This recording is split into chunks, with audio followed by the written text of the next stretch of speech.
All right, Algebra 2, we're going to move on to linear systems. This is going to be review, so I'm not going to spend a whole lot of time on each one of these. We're going to do a couple of examples, and that's pretty much all. But do look at this quick launch, this quick warm-up.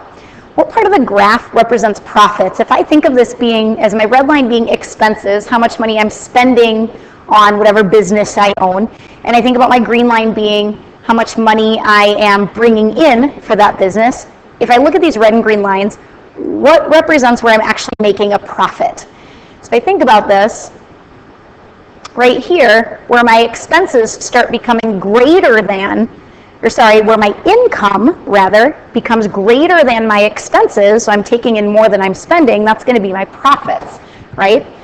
What part of it represents loss then? Well, where my expenses are going to be greater than my income. So right here, I have expenses that are more than what I'm bringing in. That's going to represent the loss. And then finally, that break-even point, what does that mean? That means my expenses and my income are equal. I'm taking in as much as I'm spending. I'm not making any money. I'm not losing any money. And this right here really is the basis of our linear systems that we're going to be talking about, that break-even point. Right? So I'm going to be kind of moving through some of this to our examples. So Min and Daniel are starting business together. They need to decide between cell phone plans. So let's take this a little bit slowly. One company offers the Connected Colleagues plan for $40 per month for the first phone, plus an additional $35 for each additional phone. So let's go down here and take a look at what would that look like in equation form. So I've got $40 each month for the first phone and $35 each additional, plus $35 for each additional phone on the plan. So pause for a second and think about what that equation is going to look like. Right, so hopefully you have an idea. So for that first phone, we're just spending $40, right? Now this is each month, but we're going to think about just for 1 month. So it's $40, and then I'm adding on to that $35 for each additional phone. Well, let's let X X represent phones. Right, now think about what am I going to multiply that by? I'm not just going to say X because I've already accounted for the first phone. So X being all the other phones that we're going to get. Right, so now I have X minus 1. Again, that X minus 1 just means I'm paying $35 for all of the phones other than the one that I'm already paying $40 for. So I can subtract that from my total phones. So there's one equation. So if X is phones, I want to have a Y. Right? Y is going to be what? So my two variables are going to be phones and they're going to be cost. So X is phones, Y is cost. I don't like to say equals here, so I'm going to use an arrow. Let's say save equals for the equation. So X is phones and Y is cost. I've defined my variables. Now let's look at the next one. The competing company costs $60 for the first phone and $25 for each additional phone. All right, so same type of equation, $60 for the first phone. Again, think 1 month, $60 for the first phone.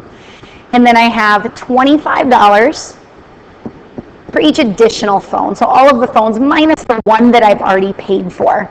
Okay, so which plan should they choose? Okay, so let's go to our graphing calculator. You may be in sequence mode because that's what we've been doing. So go to your mode, and instead of being in sequence, we want to be in function. So highlight down there. Oops, I'm going to have to do over here. So highlight function. Scroll down, function, enter. So we want to be in function mode because we want to enter this in y equals. So once you're in function mode, go ahead and hit y equals, and here's where we're going to enter in our equations. So take a moment and do that. So notice I've gone ahead and I've entered in those equations exactly as we wrote them. You don't have to turn them into slope-intercept form. As a matter of fact, these really look like point-slope form, right? It looks like I have an point-slope form, right? Looks like I have a slope right here. Looks like I have an additional point right here. Looks a little bit like point-slope form. So from there, I'm going to go ahead and graph. Now, my graph might not look very friendly, so I'm going to go to zoom. Okay, whoops, I need to quit first, right? I'm going to go to zoom.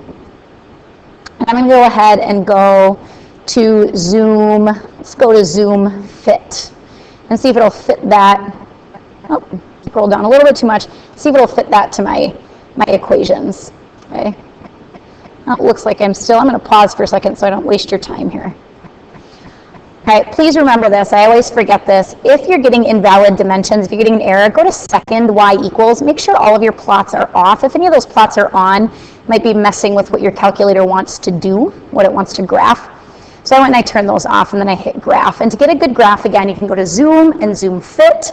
A lot of times will work. So now I have my red, which looks like my second company, and my blue, which looks like that first company with the $40. So how am I going to find out which company I want to go with? Well, if I go to trace right here, I'm going to see that cursor, and I'm going to start arrowing over. And I want to arrow over until I get to, again, like I said at the beginning, this break-even point. Right? What do I want to see at my break-even point?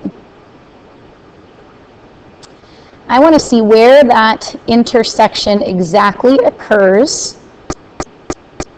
Okay, so it looks like at about 3 months, okay, so X is going to be time, X is going to be the number of phones, not time.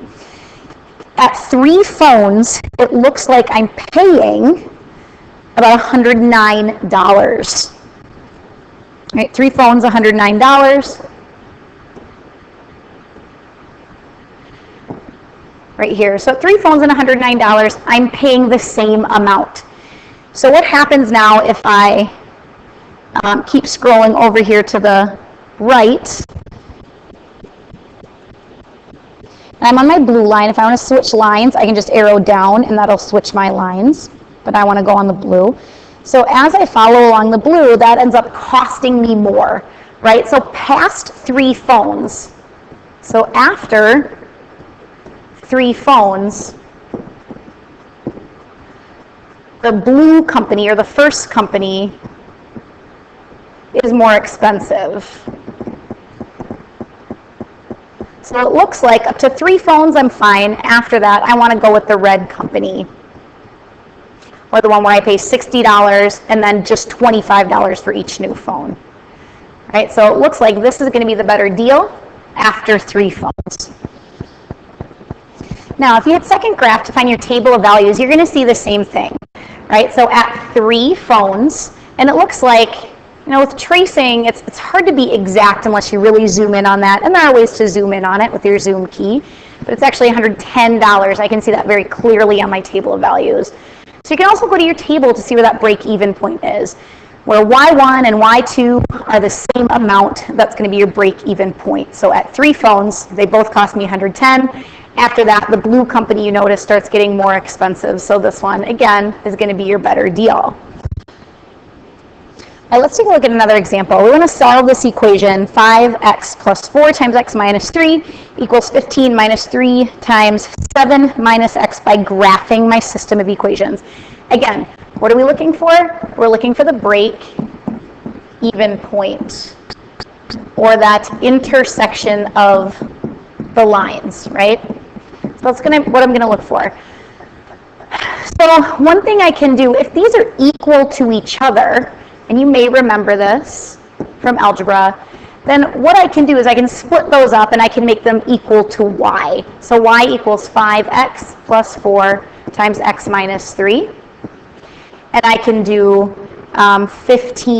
y equals 15 minus 3 times 7 minus x. Okay, if you go backwards, since they're both equal to y equals y, I can set them equal to each other to get this, right? So it's just kind of working backwards. But I'm going to take these 2 equations, and like we did a minute ago, I'm going to go ahead and graph those. Oh, let's move that over. All right, so if you take a look, I've gone ahead and entered those exactly as they appear on my page. And again, I'm going to hit graph. All right, if this is, oops, something's not right here, so let's figure that out. So I'm going to go to my error. Oh, looks like I have to delete an extra closing parentheses there. All right, there we go. So now if I go to graph, this might not be the right window. So again, I'm going to not worry about my window. I'm just going to go to zoom, if that'll pop up. And I'm going to go to zoom fit. I can just hit 0. That's my option there. All right, so I'm going to get a good image of those two lines. And again, what am I looking for? I'm looking for the break even. Well, this isn't going to show me the break even point, so it looks like I need to be further over to the left. So I'm going to go to my window, and instead, I want to be able to see the negative side of the x-axis. So if I look at my x minimum is at 2. Just to be safe, I'm going to maybe go over to negative 30. All right, I'm going to graph that again.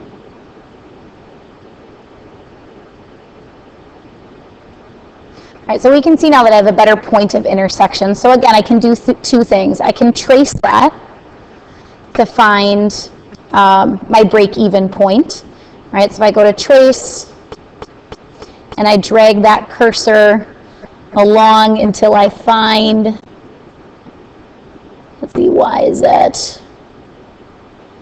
Negative 131. I'm going to make this easy. I'm going to go to my table of values. Let's go to our table of values. See where this break-even point might be. Again, I'm looking for where y1 and y2 are the same thing, right? So if I scroll down here and I look for where my values are equal, if I recall correctly, my x's were actually in the negatives, so I'm going to scroll back up. All right, sorry guys, I realized my error. I put in the equation incorrectly, so I said x plus 7. That's supposed to be 7 minus x. So if I enter that incorrectly and go to my graph and my table of values, I apologize for that. I'm going to find my point of intersection much more easily. So I can see that right down where x is 1, y sub 1 and y sub 2 are the same value. So the solution to that, that equation, that original equation, which was just one equal sign, both of those expressions equal to each other, I get x equals 1. So x equals 1 is the solution to that one long equation, or that those two y equals equations. So I could say the break-even point is at 1, negative 3. Right here is my break-even point. X equals 1, y equals negative 3. Or my solution is x equals 1. All right, so I have a solution of x equals 1 and an ordered pair of 1, negative 3 at that break-even point. You can see that from tracing your graph. You can see that from your table of values. All right, so for this third and final example, I'm going to give you a start to this. And what I'd like you to do then is punch these equations into your calculator, and you find a solution to this. Where's the break-even point in this particular problem? And I will ask you about that. Justine and her little brother are running a race because Evan is younger. Justine gives him a 50-foot head start, which is why down here I have, he starts at 50 feet. So that's not minus 50 because he's starting 50 feet ahead of her. So he gains 50 feet right off the bat. And then he's, whoops, I'm missing a T. And then he is running at 12.5 feet per second. Remember, distance is the same as the rate times the time. So his rate is 12.5 feet per second. So 12.5 feet times the time. Justine just runs at a straight 14.3 feet per second. So her equation is 14.3 times the time. So those are distance versus time. When you enter those into your calculator, you're not going to have d and t.